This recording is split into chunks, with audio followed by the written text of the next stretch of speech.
The first day of Stop Smoking clinics, I'm very careful not to talk about specific symptoms. If somebody asks me the first day, well, then I'm forced into it. But I try not to bring up symptoms that people may get when they quit smoking.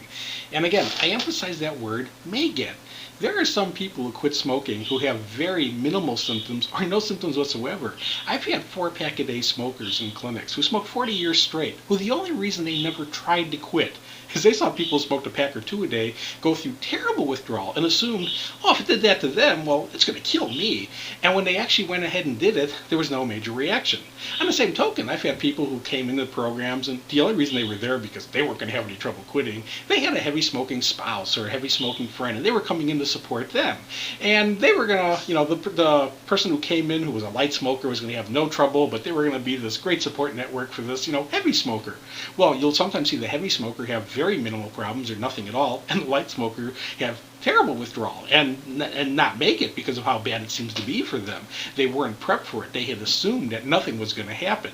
You really can't predict what withdrawal is going to be for an individual, not from individual to individual or from time to time. It changes for the same person.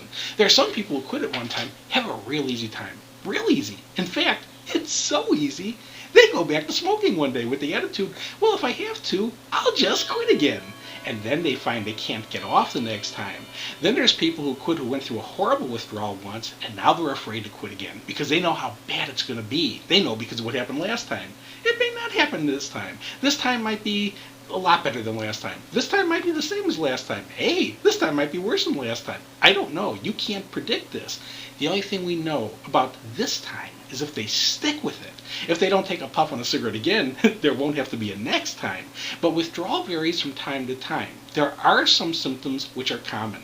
Now again, common doesn't mean everybody gets them. It means some people get them. One of the ways I deal with this on the second day of the clinic, before I start getting into physical symptoms, I start discussing just the implication that don't listen to what I'm about to say and think this is going to happen to you. And the way that I illustrate this to a group, if I get anywhere from 10 to 20 people in a group, and that's pretty much the average size now that a group may be on the second day of a clinic. If I get that many people in the group, one of the first questions they ask was, on the second day was, well, how many of you had trouble sleeping last night? Well, if you get, 10 to 20 people, you'll get 3 to 5 people who will raise their hands who had trouble sleeping.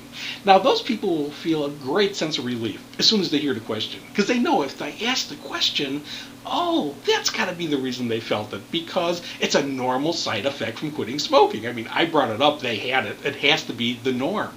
Well, I asked that question first with the full implication of knowing that my next question was going to be, how many of you couldn't, slept like rocks last night, just, almost hit the pillow and were out immediately, and that's not normal. Then the bulk of the hands will go up. It'll be the remainder of the group. All of a sudden you start to see that first question, it was a loaded question. While there are going to be some people who have it, the majority of people would have actually have had the opposite symptom. There was no way to know who was who, though, going into that. And that doesn't mean that it wasn't going to reverse the next 24-hour period of what sleep pattern would be like.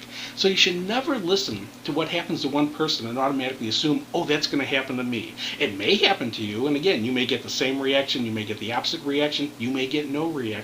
There is no way to predict what it's going to be from attempt to attempt. The only thing, again, we can predict is duration. Duration meaning get through 3 days. Physical symptoms, if they're peak type of withdrawal symptoms, they will start to ease up by that point in time. And some people don't get them at all. Some people it peaks on day 1, some on day 2, some on day 3. Once a person gets to the 3rd day, though, they shouldn't be walking around the rest of their life like, oh, now today's the day where physically everything's going to fall apart. It isn't going to work that way. Things happening beyond that 72-hour mark, they're psychological triggers much more so than physical. There's still some physical adjustments going on, but they're not the kind of things that are disabling to some people as what they might experience. And again, I'm emphasizing that word might experience in that first 72 hours. In order to keep this segment short, I'm going to leave it basically at that don't look for specific symptoms. If they happen, there's things that can be done to help some of them. They may not happen at all. In later segments, I will discuss specific symptoms, why they're happening, if there's anything you can do about them, because some symptoms there are things you can do to alleviate, and again, some you just have to let run their course. The main thing to get through these symptoms is to, again, keep your focus during them, as bad as it may be, that you're fighting for your health, you're fighting for your life, and it'll all be worth it. You'll get over it and never face it again as long as you never take another puff.